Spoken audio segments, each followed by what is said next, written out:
You're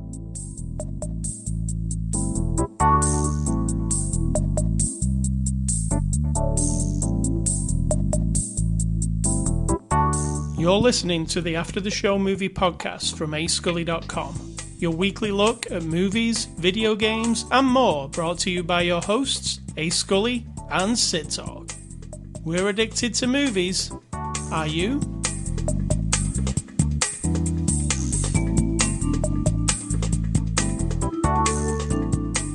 Happy Halloween, Sid Talk.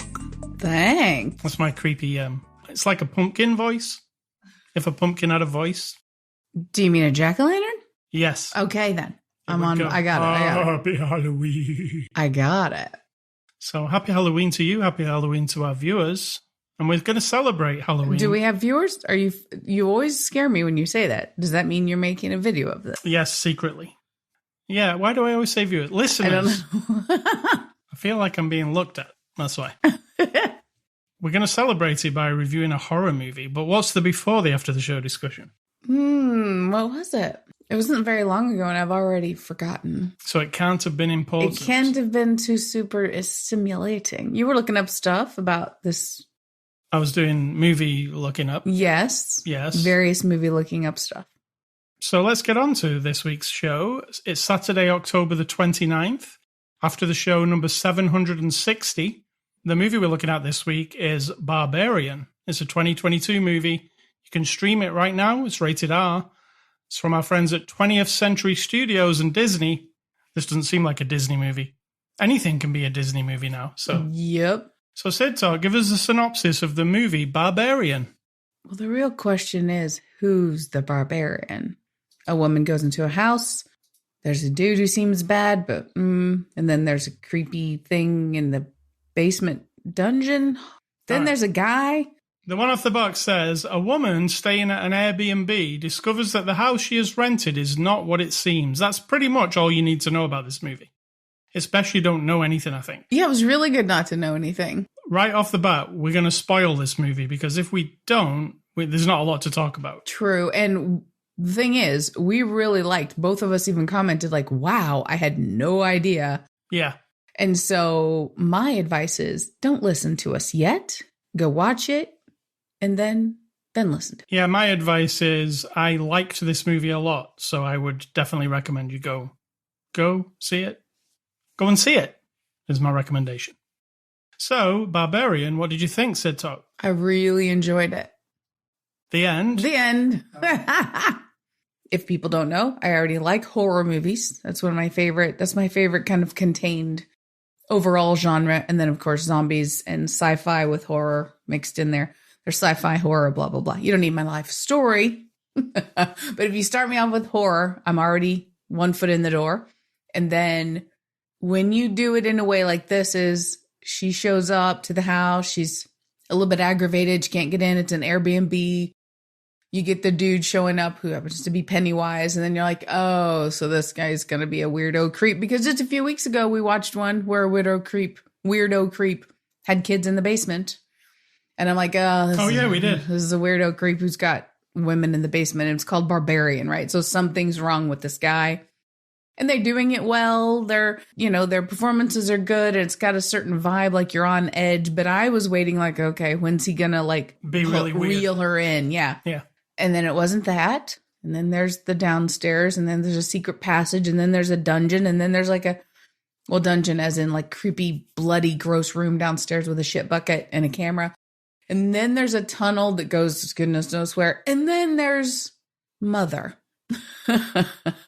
A person? I thought you meant, Katniss was down there. No, From the movie Mother. Not Mother, exclamation point. Yeah. Katniss. No, and then there's like, she's a creature, but she's not a creature. She's a person, you find out. And then you're like, what? And then you get the, Tusk Man on top of that. I was all in because it never followed the thing that my brain was settled into. And I was accepting it. If it was like a cookie cutter, formulaic thing, sometimes I can be down with that. Yeah, and it did it on purpose. You could feel that you were being played with the entire time. Yes. And that was the thing where I was enjoying that feeling because I was like, Yeah, we all know this setup. Somebody comes to a place. There's somebody already there. It's a trap, like Hostel. It seems dangerous to us, the viewer, because we've seen billions of this scenario. It's probably dangerous. Then it's not dangerous in the way you're thinking it is. They twist it on its head. And they do that, 3 times during the movie where it... Yeah, I guess.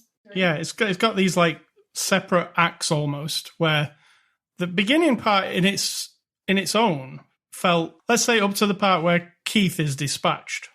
If you take that portion of the movie, that's an effective movie in itself.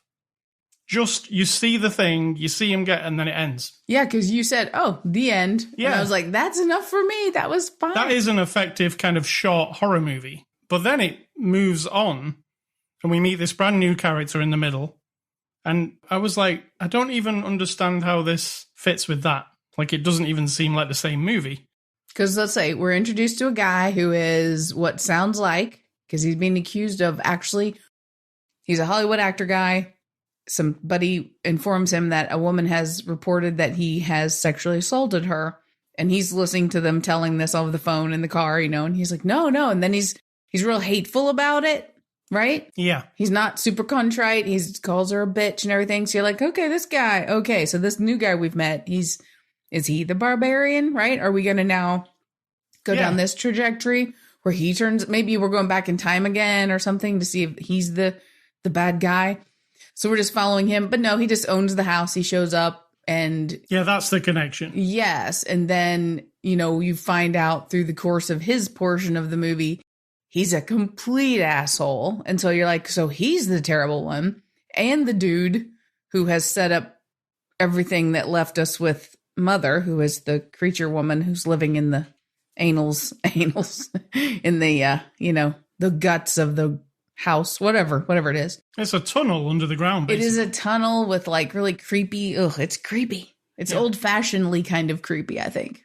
So that middle portion of the movie where you meet this new guy, it plays with you again because you're like, okay, I hate this guy because he's a dick. He's a complete dick all the time. Yes. So I hate him. I've just had the wool pulled over my eyes and I've just had it all turned on my head.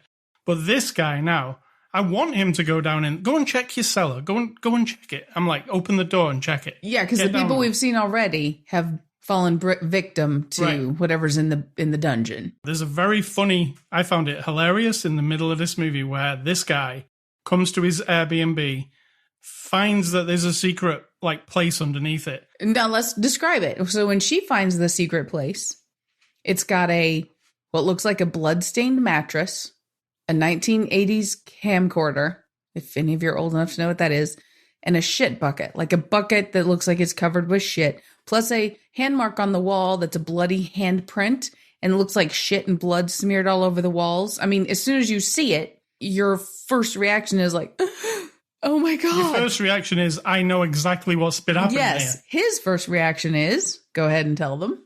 Is, I own this Airbnb and here's some extra square footage I can sell.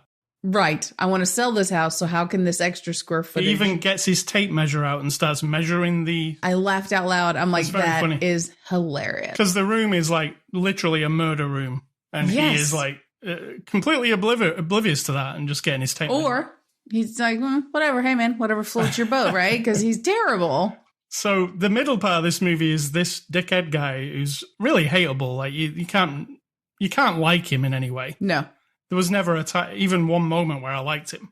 You've got this in your head of okay, the person who we hate, they're going to get mauled horribly or, they're going to go down in the basement, basically. Even though that does happen, but it turns that on its head as well. A little bit.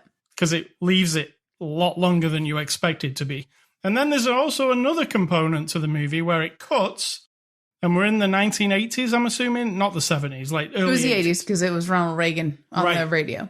And then there's a kind of a prequel of what happened here. Right, because the neighborhood we're in is complete shithole. Every other house is completely either burned down or rotting or graffitied up. The entire street is just a shithole. But this one house that we're focused on is all nicely painted. It's been redecorated because we know this Hollywood guy owns it and they're renting it out as an Airbnb. So when we flash back to the 80s, we see a dude who happens to be from some other horror movies.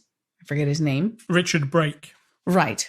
he's getting out of a car in front of this, and the entire street is beautiful. It's like a very typical, what looked like Edward Scissorhands neighborhood. All the houses look perfect. The yards look perfect. It's the same house, same neighborhood. And in that scenario, we learn a little something. And also his neighbor says, well, this whole neighborhood's going downhill. Yeah. And you're like, this is going downhill. And he's like, you'll see a sign in my yard. We're thinking we're going to get out of it. Yeah, we're selling up. Yeah. And then this guy we find out is one of the barbarians. There are plenty of unexpected moments. There are plenty of funny moments.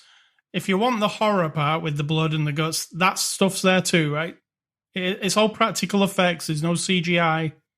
It's a monster suit, basically, the monster. Mm-hmm. It's really good prosthetics. There is gross stuff. A lot of the time, it's, do you preconceive like who people are? Because you do in this movie all the time. Yep. I mean, she could be the baddie. Yeah, she could have turned out to be the barbarian, but we didn't go that direction. For some reason, you're behind her, aren't you? And you're with her because you're with her from the beginning. See, immediately I was Bill Skarsgård's a creep. In the nighttime when she went to bed and he was on the couch and then he was making weird noises, I'm like, oh God, he's a weirdo. Yeah, it was like having like night terrors kind of thing. Yeah, which is unrelated actually to what's going on here because he doesn't even know this is happening, right? It's not like he's involved. True, we never find out what's up with him. Here's a question. Thinking back of the whole film, you know the cross-booking of the Airbnb, it was two different companies, he said. Was that predetermined? Was it on purpose? Oh, I don't think so. I think that was just pure coincidence. Right. It didn't matter that it was two people showing up. That was just... Because at the end, I was like, oh, I wonder if it was all a big ploy to get people in there, so she's got something. By whom? By who knows? Somebody else is in charge of this shit. Right. I don't think that's how we're going. Nobody else seems to be in charge of the shit at the end of the day. The creature itself is Mother, as you call... Is that what they call her? Mother? Mm-hmm. Mother. I mean, that's what she's listed as on the credits. She's like a feral, wild human. Right, because the guy from the 80s kidnapped women, got them pregnant. This is very old-fashioned, super creep fest kind of shit. Got them pregnant, and then because we find cages down in the dungeon areas... and a video about how to breastfeed babies that's been playing since the 80s. I mean, literally just been sitting there playing on repeat. So what he's doing is raping these women, having children, and then having sex with the children when they grow up but big enough to be women and have more babies. At least that's what the hobo explained. The homeless guy said. Yeah. We only have that for our exposition. But I believe that was what was happening. I believe it seemed, that seemed... Because it was also a series of video cassettes featuring each of the people. The victims, yes. Yeah. So that led to, like, this, she's genetically weird. And she's very strong. Very tall, very strong. Seemed like a superhero, some super villain, maybe. Is this the beginning of a franchise of some kind? I don't think so. I think it's just a one-off thing, but she's horrific. She bashes somebody's head in. She's not good, is she? She pokes somebody's eyes out. But did you feel for her in that final moment? Yeah, so did I. So this movie really fucks with you because you've seen this creature savagely murder people, and then you're like, no. Including Keith. But then at the end, there was a moment where I was looking at her going, that's just not fair. Yeah, because all she's had is that video to teach her how to be trying to be a mother to everybody. She basically got two modes. The mode where she murders and kills and is angry. And the other mode where she's very mothering, right? There's just two modes. Yes. And that's all she's been taught, I guess, from the videotape. And from, like... Who knows? Maybe people try to get down there? Yeah, who knows? It was all very surprising. I didn't expect what was coming. I don't think you can guess that that's the way it's going. I agree. Because it's made to mislead you. And I really appreciate movies like that. Cabin in the Woods is another. Yes, we both were going to hate it, and then we didn't. Yeah, because of its weird, misleading nature. And then at the end, you're like, fuck, this is just bonkers and awesome at the same time. Yeah, not even the end. That one cut you in pretty quick. You know something's weird, you just don't know what, right? Because you see those two guys talking. They're on the lunch break. True. And they're in the facility, and you're like, what's this got to do with anything? And then you cut to, like, your regular movie, and then if you think back, you're like, oh, those guys. But it doesn't give you the right information at the beginning. And this is a similar type of movie. keeps a lot of information away from you, but then dollops it on, and like then you go, what? Oh, and then just when you think it's got crazy, it goes a bit crazier. The only complaint I had, and I really, really enjoyed it, is I felt the end was a lot weaker. Like the last 5 minutes, it just turned into a general horror movie. Yeah, I get you. You know, like a bit of gore. It wasn't particularly frightening at the end. It was just like kind of what I expected. I guess it's hard to completely 100% pull off an idea like this and have it all be satisfying. I don't know about that. I mean, obviously, there have been many movies who have been, but we comment on this a lot where you get this big impact and then you're on a high and the adrenaline, and then it's like, boop, boop, boop. Now, I didn't feel that particularly near the end because something had to happen to the sexual predator guy, and sadly, something had to happen to Mother. And I didn't know where it was going to go with our main lady, right? What was her fate? Right. And I was satisfied with that, like with the ultimate ending. You kind of had a slow growth because a lot of scenes are slow paced and the doors open slowly and looking down long, dark hallways, and you get in this sort of rhythm of time. Then all of a sudden near the end, it's like da-da-da-da-da. Also a falling off something scenario. But not the same as always, because No. they twisted it around. Also, what the fuck with those two cops?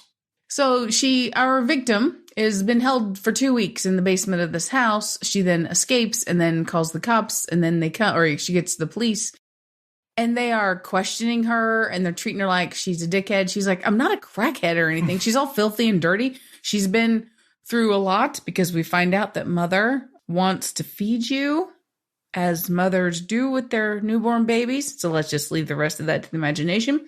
This young woman figured out that she wouldn't murder her if she went along with it. So got that. So she's been through a lot, but the police are in this really horrible neighborhood are basically like, yeah, whatever. Yeah, and she's clearly in distress, stood in the street. But when you think about it, a ramshackled woman coming up to the cops, she's all filthy, dirty in a crappy neighborhood. Then you'd be like, okay, I mean. They didn't help her in any way, shape, No. or form. They just left. They almost arrested her just for swearing at them, but bad cops. But there again, not bad cops. Like you said, this area is just the shithole. Yeah. In fact, when she goes to that interview that first day, because she's come to this place for a job interview, when she meets with the person says, where are you? Where are you staying? Yes. And when she said it, she's like, oh, you shouldn't be there. It's like everybody in the whole city knows that place sucks. See, that was a bit unfortunate that they introduced her as she's getting this job interview. The lady's really interested. The lady knows about the neighborhood. The double booked guy, Mr. Pennywise, says he's part of a, community rebuild process, so like, oh, that's a thing. And the lady who's making the film that she's going to work for wants to highlight, the city and like the hard times of the city. And then that's it. No one ever, like, that lady doesn't show up. I mean, I wasn't expecting her to show up, but some connection somehow. It's just doing the job of, like, kind of putting you off the scent with all that sort of stuff, I think. Well, here's how we can fulfill your thing that someone else is organizing it all. Maybe that lady. Maybe she's been organizing. You mean this. Barbarian 2 cuts to, like, the skyscraper office block. All those people are sat around a and table. it's the filmmaker lady going, okay, we've got a problem, everyone. Yeah. Airbnb 7 has been compromised. And then you realize there's cameras everywhere and they've been trying to patch together a film out of this. Oh, see, I've just written it. And there's also, like, hundreds of these Airbnbs. Didn't think of that. Every shitty neighborhood in the whole country. There you go. You can have that for free. Go. It's all yours. All right, let's move on to the cast. Georgina Campbell plays Tess, our heroine. What do you think of? She was very good. I didn't know she was British until she spoke in the extras. She's got a very good American accent. I had not even a clue. Sometimes you can I can pick it up. I've got a British radar. But I did not detect it. But I really liked her. She was, there's a lot of like, you have to react to stuff in this movie. And I feel like she had the appropriate reactions to the most horrific things. But she also had the best reactions in the beginning when she's like showed up to this house and there's a dude there and it's raining and it's late and there's no one in the whole neighborhood but them.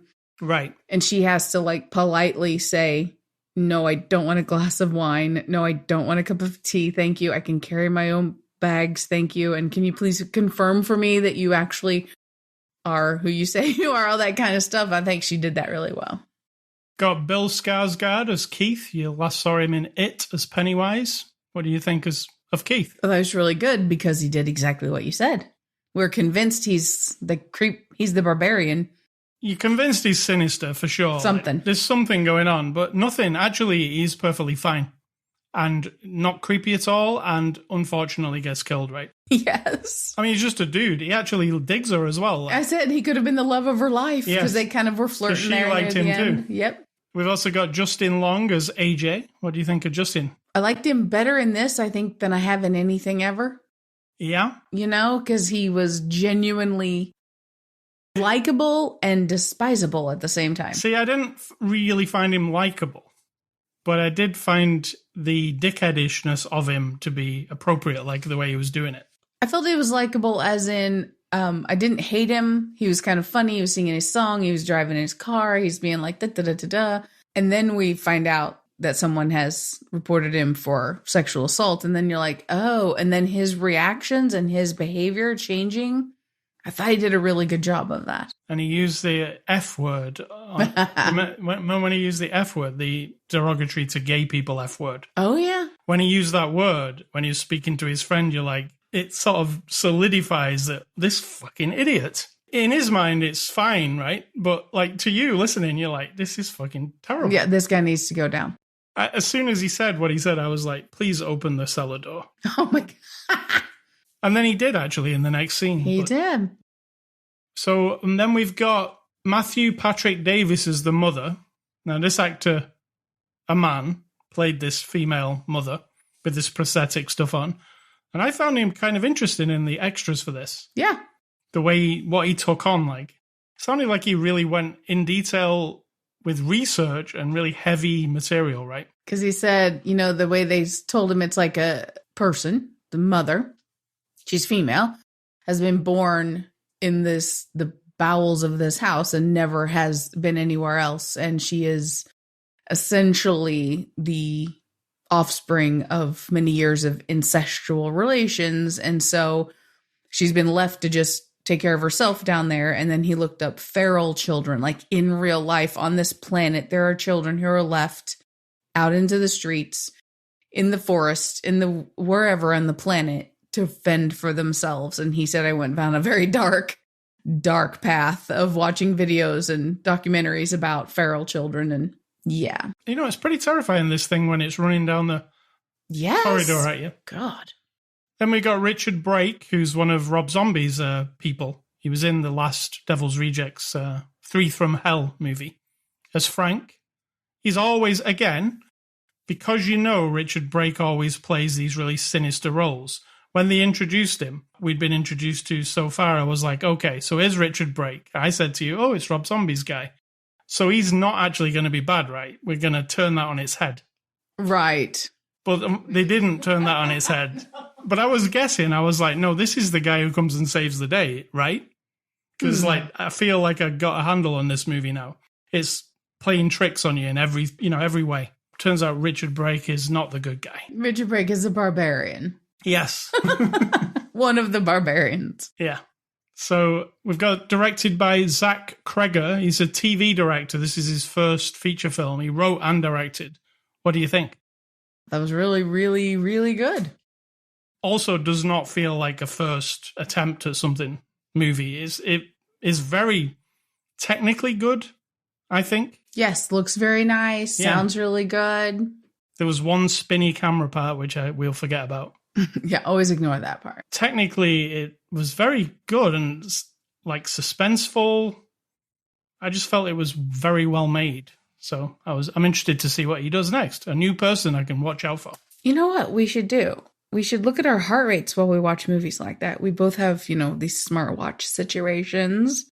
That would be interesting. You can go back and look at the data. Yeah. For the hours when you were watching. Because there are times I'm like holding my breath, but my heart's racing. Like I just don't know. Not because I'm scared, because it's very difficult to actually frighten me. There's a few jump scares in this one. There's anxiety from like, oh, there's a room with like blankets and this TV video playing from the 80s of a mother breastfeeding the baby. And the guy reacts like, oh, like it smells really horrible. And then my heart must be like, oh God. Like if you get trapped in a stinky room with dirty towel blankets on the floor, that scares me worse than like the creature. So IMDb reviews, what are those? Those are movie reviews that individual humans just roaming the planet like we do want to tell everybody what we think. They go on this little website called imdb.com and they put out their 1-star reviews that you like to read because sometimes they're either don't make sense or it seems completely pointless. So let's hear it. First person says, absolutely terrible, don't waste your money. The first 30 minutes were actually great. Good suspense, mystery, interesting plot. Then it nosedived into the worst theatre experience I've ever had. What a freaking joke. I want my money back. I've learned my lesson. Never trust reviews. Only trust word of mouth. Unfortunately, I went in blind. That was your problem, if you can't see it. Oh my God. I feel sorry for the cast/actors. They performed well, but this movie shouldn't have been made. I don't know who the target audience is. Is it 15-year-old girls? 15-year-old girls? That's what he says. Who is this person? And what 15-year-old girls do they know? Feral ones? I mean, I think this person might have had a very bizarre experience in life. All right, second person says, there wasn't one part of this movie that was good. It starts off slow and pretty much stays slow. Can't they make a good scary movie? It's just a total joke.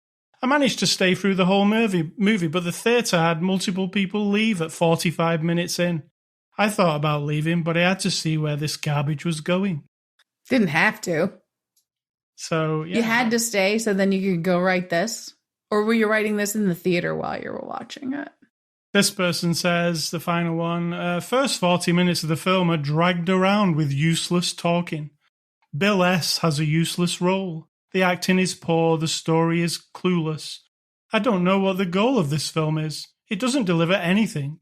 It wasted all the time of my life, and I can't have it back. It's so boring. You mean it doesn't even have time to write Skarsgård? Such a waste of resources. The ending and the editing is very weird. But I love it that in the trailer, people are screaming as if the movie was scary. I was almost screaming out of exhaustion. Save yourself from this garbage and watch something else. What's that voice? It's like a character from a radio show that I listen to. He's always like, hello. And he's like the cemetery guy. Yeah, well, that's what that guy thought. So there are some extras on the streaming version, which is unusual. There was the making of, which we watched, which I found pretty interesting. It was good. It seemed like it was all mostly in one location and pretty economical by the looks of it. Let's give this movie a score, Barbarian. I am going to give Barbarian an 8 out of 10. Me too. Yes. Because it is what it is. Very entertaining, yes. Very novel and different to what I've seen recently, at least. Cabin in the Woods, like I say, I still think that's a better movie. It'd make a good back-to-back because they do have weird twists that you don't see coming. I mean, not that they go together in any way whatsoever. No. There's no connection. They might be if you really look close, but I can't. I'm struggling to say what it is. So 8 out of 10 from both of us. Thank you to Fox. They're not called Fox anymore. I keep saying Fox because it's a habit. 20th Century Studios. Let's call them that. What they're actually called.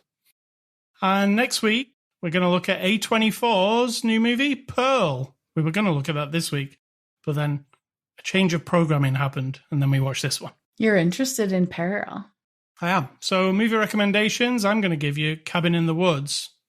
And because Richard Brake was in here, I'm going to give you The Devil's Rejects, which I still think is Rob Zombie's best movie. Not House of a Thousand Corpses? No, I think Devil's Rejects is better. Oh, yeah, you just do two little ones, don't you? Oh, shit. I do, yeah. I was waiting for to more. To the point. So mine, I'm going back to the 90s. I reckon I'm still in 96, 97-ish. It's just movies I've seen. This is not a comment on their quality. The first one is Sleepers, and then Sling Blade, and then Swingers. As you can see, when I'm looking up my list, I'm going in alphabetical order. Yes. Pick a year and then put them all in alphabetical order. I'm like, seen it. So I'm in the S's there for a minute. Sleepers, Sling Blade, Swingers, and then Mother, which is not the Mother you are talking about. It's Mother with Debbie Reynolds and Alfred Alfred Brooks? Albert Brooks. That doesn't sound as intense as the exclamation point one. It was kind of the opposite. See, mother with an exclamation point. There's one that it tips you on your head, right? You're like, what the? Yeah, you don't know what that Seriously, F is going on. what is going on in this movie? I liked it though. And a television show, which I happened to watch a lot in the late 90s because my nephew was very small and I was helping care for him. Hey Arnold. So much fun. So, Scully stuff. I've been playing some more of Gotham Knights, which is the new not Batman game. I'm calling it because Batman's not in it, right? Actually, Batman is in it. When you go into the training menu to go and train on your special moves, there's like a hologram version of Batman that talks to you and tells you that you're doing well in your training. But that's just like, what's his face, isn't it? Up in the Frozen place. When Superman goes... Oh, yeah. It's like a projection of his father, right? Yeah, well, because Bruce Wayne was like Mr. Techie guy, he's left his friends here after his death. Spoilers. He dies in the beginning of the game, like in the first minute of the game. And then the team, the rest of them, Robin, Batgirl, Red Hood, and Nightwing, they're all left to look after Gotham because there is no Batman anymore. The cops don't like the new heroes. They really don't like me helping them. They just attack me all the time.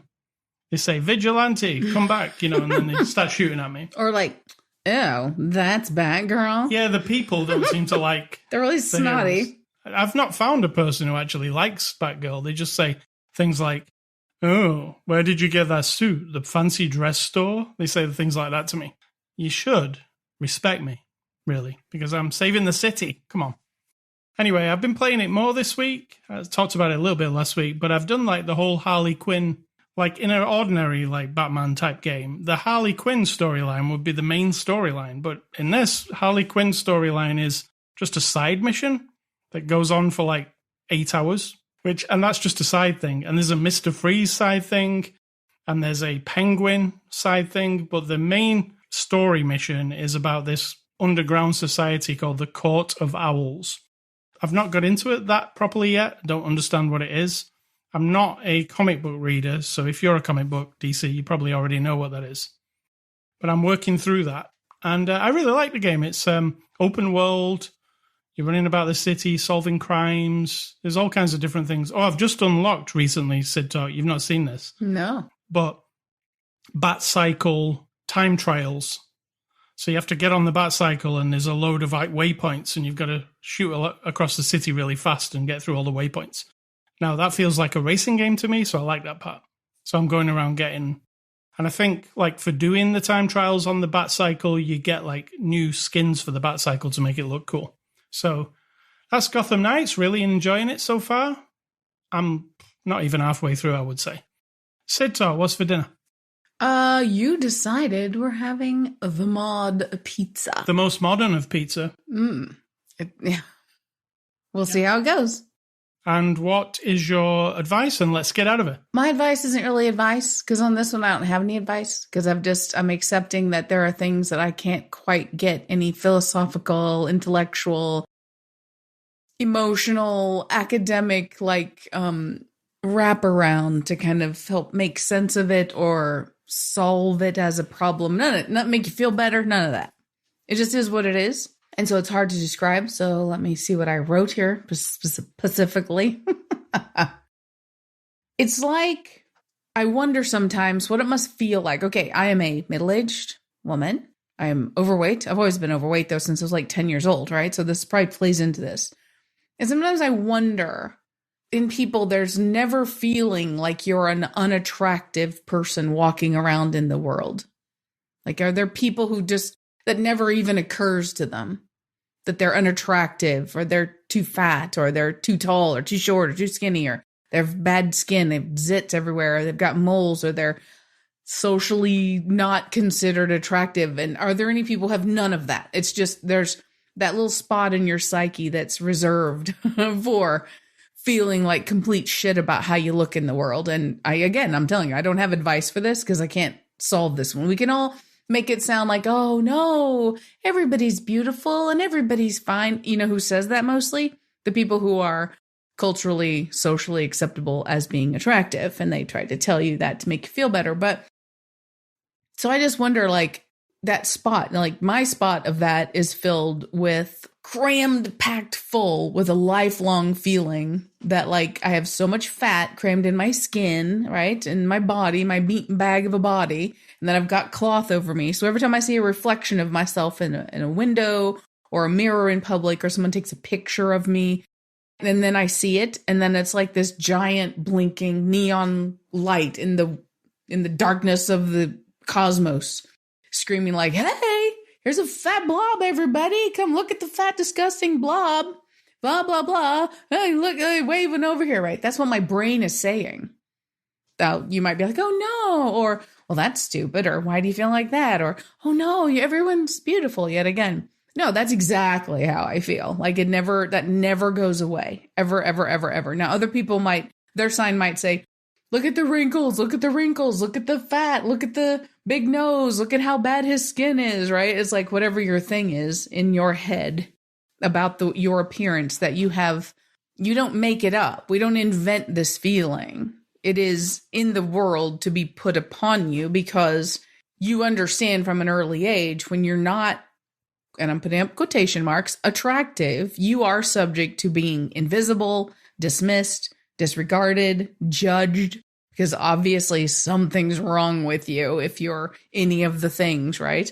You can fix it, I guess, by conforming to the fictional standards of beauty and like do all the shit, like lose all the weight and fix all your skin and get a tuck and get a shot and get some Botox and shave off part of your nose. And I mean, you can't grow, but some people actually have leg extensions put in the bones of their legs so they can be taller. And some people who are tall, I don't know how they get shorter. I'm sure they don't, but whatever the thing is, like you can do that. You can accept it and just be like, no, I just like the way I look and that's it. But I know for a fact that's bullshit because inside of you, it's going to be there. I'm not trying to be hateful, but that's reality, right? You can smooth it over as much as you want, like those wrinkles with the makeup, but they're still there. So I don't really have advice for this, except I clearly am not like a broken person because I see a photograph of myself where I'm like, oh my God, I'm literally 2 widths of a person standing next to me. And then you're like, oh my God. So then what I do to make myself feel better is edit my pictures a little bit. Yeah, exactly. It doesn't solve the problem. And no one would even know that I edited it. When they look at it, it's not like, oh my God, she lost all that weight. No, I don't do it like that. It's like the most subtle. Well, think of it this way. You might be fat, but you've got good Photoshop skills. Exactly. You know? Well, exactly. If you were thin and you didn't know anything about Photoshop, that would suck. No, if you're thin, you don't need Photoshop. No, I just mean You're already thin. Not have absorbed that knowledge. So you're okay. So you're trying to be nice to me and say that I'm not trying. I am being skinny people who don't know how to use Photoshop are idiots? Yes. I don't think that's not what I'm going for. But that was one thing that even if it's, it just makes, if it sits on my hard drive and I've like, okay, I've tucked in my jowl just this fraction and I've gotten rid of that one mole that's right on my fucking lip on my nose that I hate. Okay, I can cope with that. And, I don't feel like you're married to me, so you would be the one to say this, but I feel like I am acceptably, I accept my own self, accept that moment. When you see that reflection and I don't give a shit who you are or how much people love you or how much your friends and your old classmates and the people who used to know me don't care how much they're trying to hold it inside when they look at a picture of you and you've got that crooked nose or that you're looking a lot more older than you used to or you've gained a lot of weight. That is what they're thinking about. And you know it. It's like a game we play. And it makes you feel like shit, even though everyone's going to say, oh, no, it looks so good. Oh, my God, you look so good. Oh, my God, So that little second or that feeling, it motivates so many bad behaviors, so many self-loathing behaviors. Like, well, fuck it. If I'm fat, I'm just going to go eat a whole cake. Like, fuck it. There's nothing I can do. I mean, obviously there is, but your mind doesn't tell you that. It's like, I hate to look at myself. The world hates to look at me. I'm not going to make an effort to conform to what they want me to be, and I just want to eat some cake, right? So all of this leads me to no advice, except if you ever feel these things, you are not alone. All right. ascully.com is where you can get this podcast. We're on Twitter, Facebook, Instagram. You can go to anchor.fm/aftertheshow, Spotify, iTunes, anywhere else where you can listen to podcasts. Anywhere you can go. You can email feedback, ascully@ascully.com. Don't email Sid Talk. She doesn't have an email address. And stay classy, the director of Barbarian, let me get his name, Zach Kreger. I'm looking forward to seeing what you do next. And I'm going to say, think for yourself or someone will do it for you.